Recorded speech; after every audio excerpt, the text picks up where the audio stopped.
Contamos con la presencia del doctor Marcelo Molina, juez del colegiado de familia número 5 de Rosario, profesor en la Facultad de Derecho de la UNR, en la carrera de posgrado de Derecho de Familia.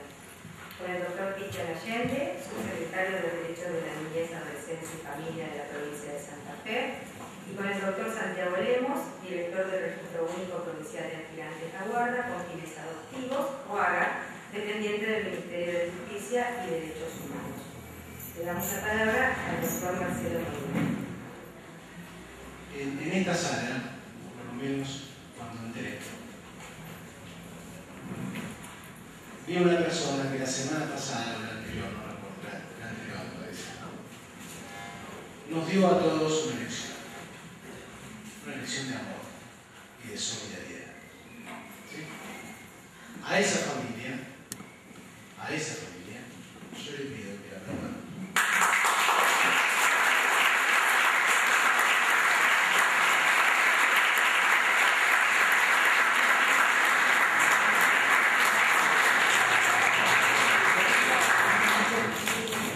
Desde lo... familia, a esa familia, pero yo digo solo.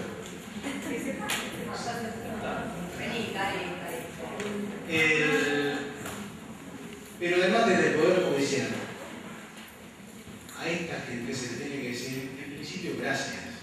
¿Sí? Pero luego de gracias, disculpas. Y las disculpas son del sistema entero.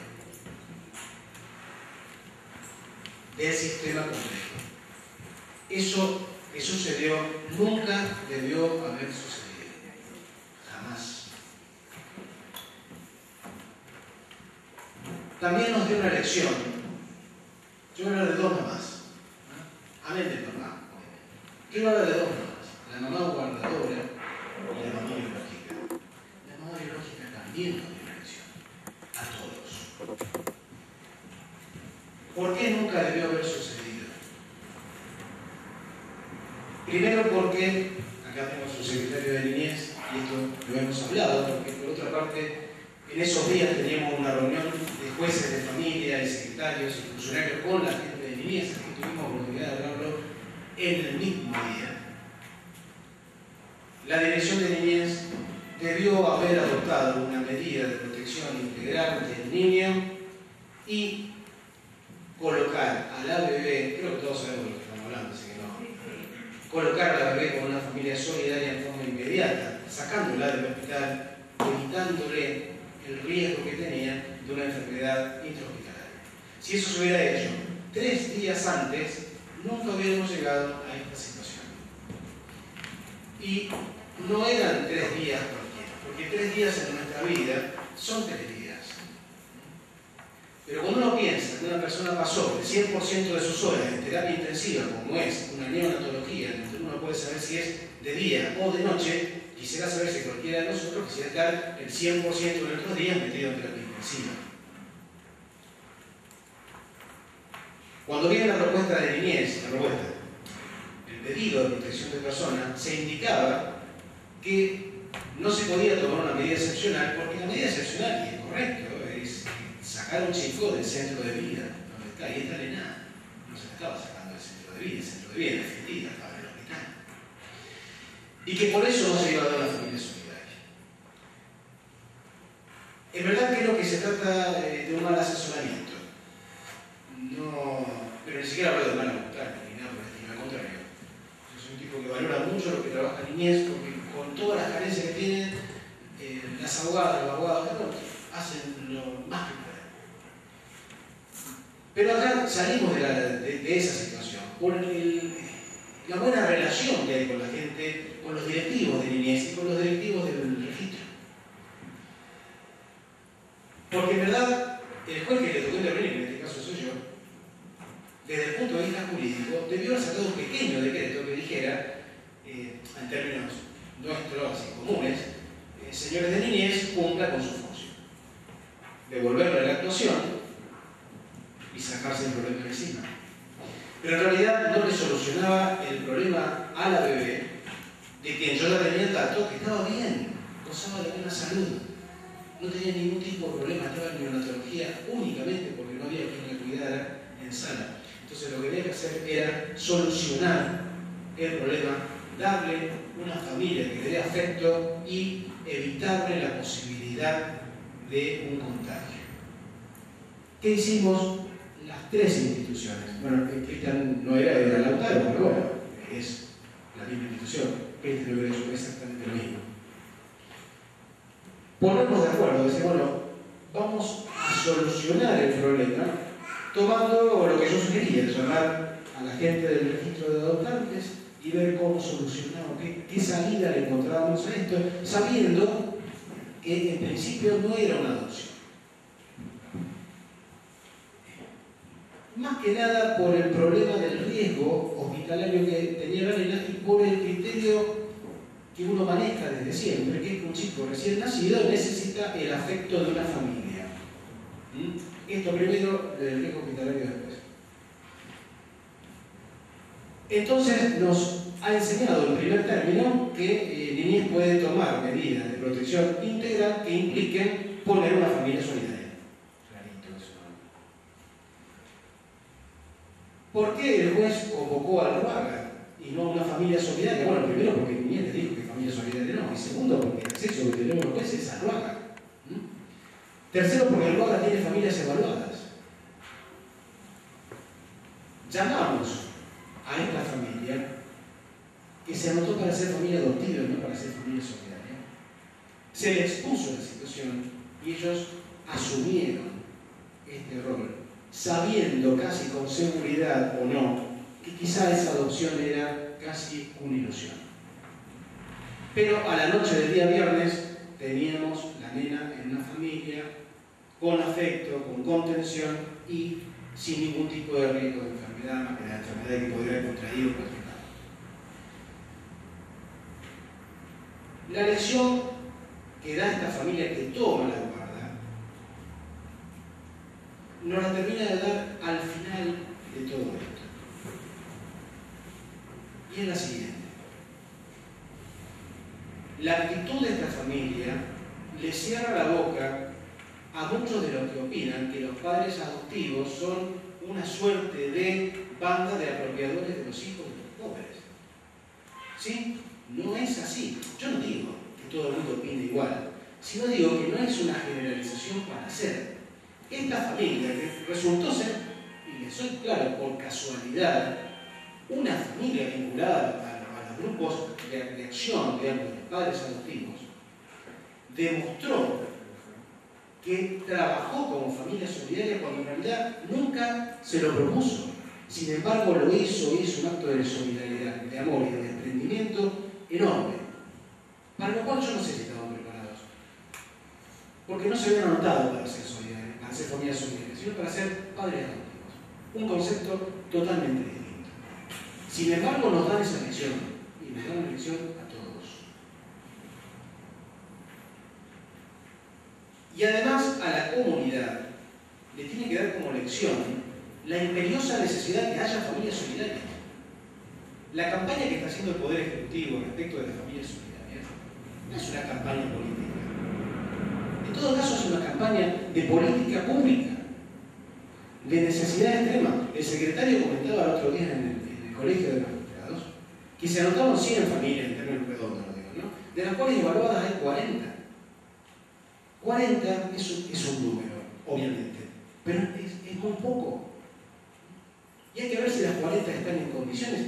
Ustedes saben lo que es tener 4 días a esa criatura en la casa y en un acto de desprendimiento enorme, devolverla a la madre mirándole en los ojos y decirle, pero acá está tu hijo, tu hija. Eso no es para cualquiera. No cualquiera está en ese tipo de condición de hacer semejante acto de amor como hizo esa familia. Y cuando hablo de la familia, hablo de toda la familia. Personalizada la madre, sí, pero además estaba el padre, estaba el hijo y estaba el resto de la familia que incluye a los amigos. Son todos los que tuvieron que entender de qué se trataba la cosa. Tuvimos además algunas cuestiones que son de reflejo. La verdad, yo tenía 2 familias posibles. Una con un hijo adoptivo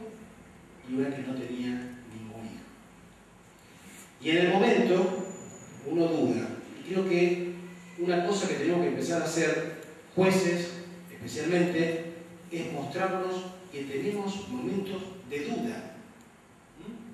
Uno no es una máquina de decidir correctamente ni aplicar legislación tipo silogismo. Uno duda. Porque en el momento del día viernes, ese primer viernes, yo pensé que esa mamá no aparecía más. Y bueno, tiene un domicilio que no era, una situación un poco extraña. Entonces uno dice, creyéndose lo que no es, ¿por qué no se lo doy a la segunda familia, que no tiene hijos? En cambio se lo voy a dar a la primera. Y antes de llamar a la primera familia, y por otra parte era la primera familia evaluada,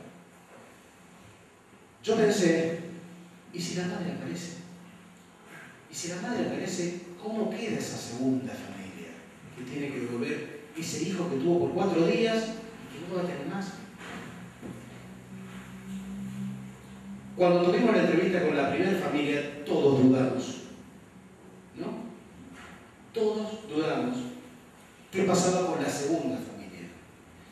Y hablo de términos de minutos, porque esto empezó a las 11 de la mañana y a las 3 de la tarde la familia se iba con el oficio para buscar al chico al Hospital Centenario, a la nena al Hospital Centenario.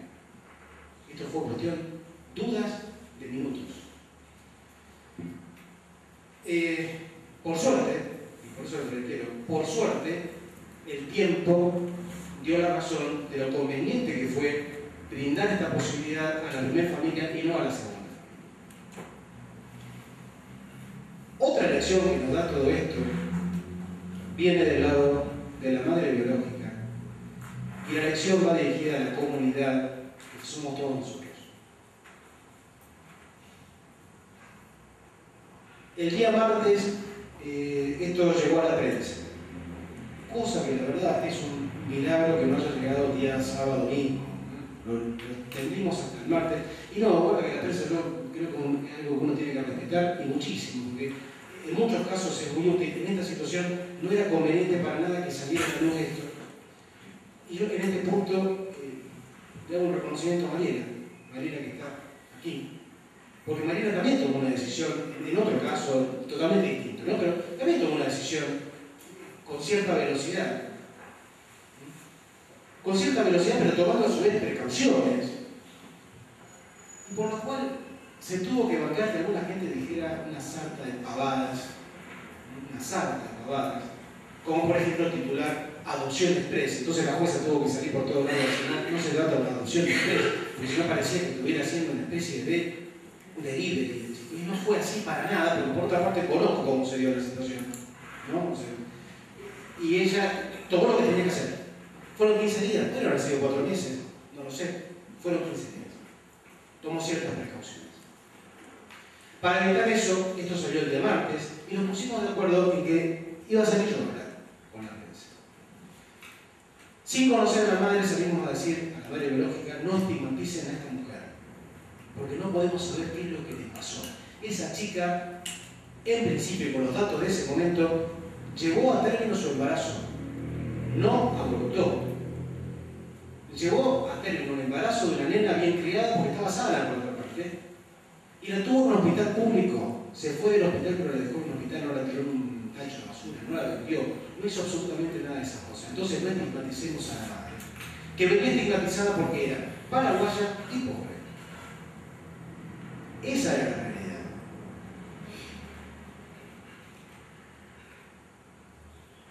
Esa chica estuvo 4 días presa.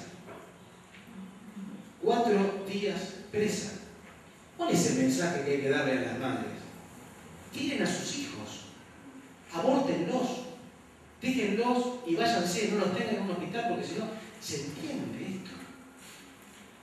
Por otra parte, la chica había sido encontrada el viernes a las 12 del mediodía.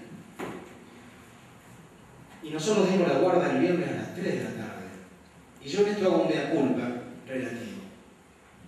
Yo debía haber pensado que el hospital hizo la denuncia, que la policía iba a ir a buscar a esta mujer, que la iba a detener, y además que la iba a tener presa durante 4 días. Cosa que no pensamos ninguno. A nadie se nos ocurrió semejante cosa, porque no entra en la cabeza de nadie detener por abandono de persona a una pobre chica que lo único que hizo fue dejar a su hijo al cuidado de un hospital. No lo pensamos, lo debimos haber pensado. Aprendemos de eso también. Si la chica yo lo pudiera haber entrevistado el día viernes, antes de llamar a la familia solidaria, nada de esto hubiera pasado. Si Niñez hubiera puesto una familia solidaria el día martes, nada de esto hubiera pasado. Y por eso se pidió disculpas a la familia que actuó. Y el último punto va dirigido a la comunidad. Cuando yo expliqué que le habíamos dado a la nena a una familia solidaria,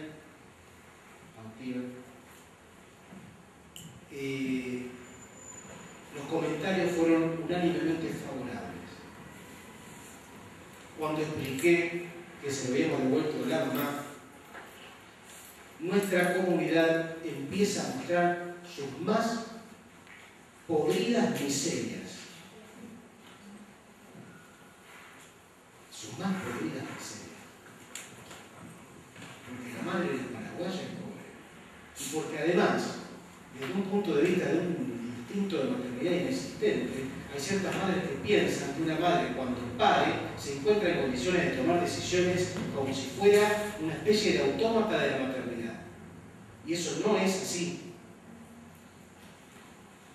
La intervención de los penales lo único que hizo fue contaminar la situación por una duda que yo tuve, así esta mamá estaba haciendo esto tan solo para salvarse, una duda antes de verle la cara, para salvarse de la sanción penal. Yo había formado el poblado de familia.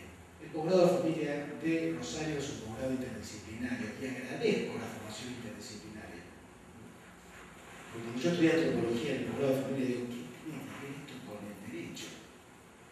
¿Qué tiene que ver la psicología con el derecho? Con la sociología.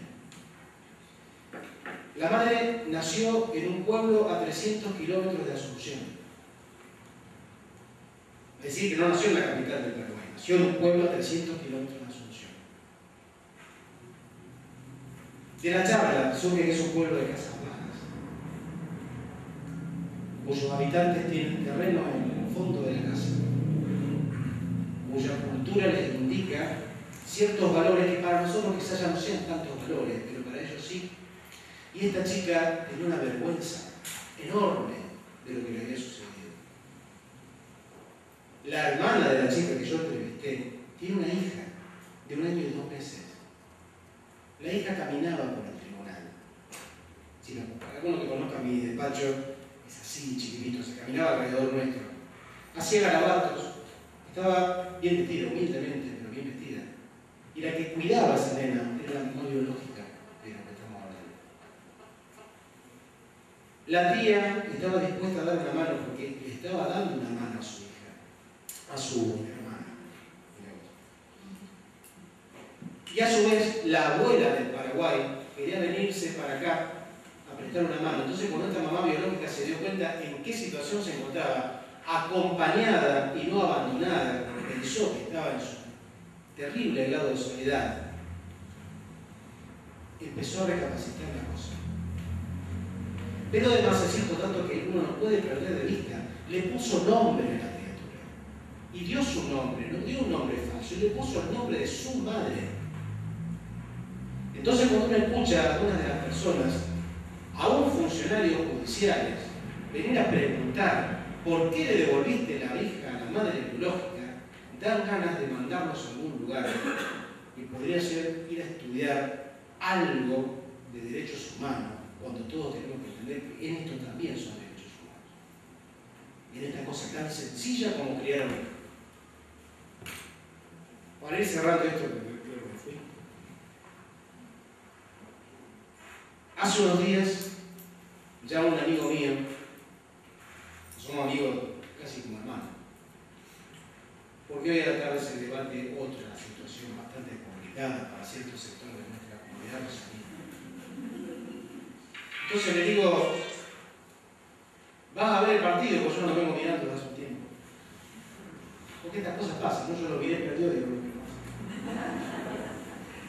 Y este me dice, voy a mirar el partido, pero menos con vos, porque ¿cómo le vas a devolver la hija, la madre? Entonces vos te voy a decir, voy al almacén de mi barrio. Yo soy un tipo que en el barrio no soy juez. En el barrio soy hijo de, ¿sí? Porque somos gente del barrio de hace 80 años. La Mazareta me conoce y conoció a mi mamá, conoció a mis abuelos, a mi papá. Y una señora que estaba comprando allí también. Entro y la señora, te vi en la televisión. ¿Cómo le vas a poner la hija a la madre violada? Ustedes se dan cuenta. Es un tema que hay que invitar a nuestra sociedad a reflexionar. La discriminación. Y en este caso, la discriminación a una mujer por parte de mujeres es un tema que nos tiene que llevar a la reflexión. ¿Sí? Hasta hace unos días, y con esto ya termino en serio, cada vez que contaba que esta mamá le puso nombre a su hija, no lo podía contar. No lo podía contar. El encuentro entre la madre guardadora y la madre biológica, yo me quedé con unos, se quedan para mirar a ver cuáles son las reacciones. Hay ciertas reacciones que le dan pautas, como mira las criaturas, se me abraza, se me abraza, ciertas cosas. Y en un momento me fui, y si hay alguno de los abogados, todos nos fuimos. Todos nos fuimos. No se podía estar en ese momento. Las únicas que tenían que estar eran la madre y la madre. Y cuando digo madre guardadora, lo digo a propósito. Lo digo quizá para provocar.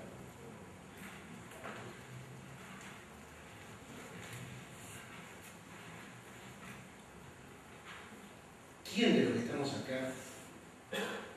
Quizás hay gente que sí, pero gran parte de los que estamos acá somos hijos de gente muy pobre y analfabeta que se vino a este país a hacer algo. Yo soy nieto de un peón rural venido de Entre Ríos, no sé su origen. Y mi madre se crió en el campo en la década del 30. Quizá tuvo algún derecho cuando Perón le dio los derechos en el año 46 a peón rural. Y se crió en la más terrible pobreza.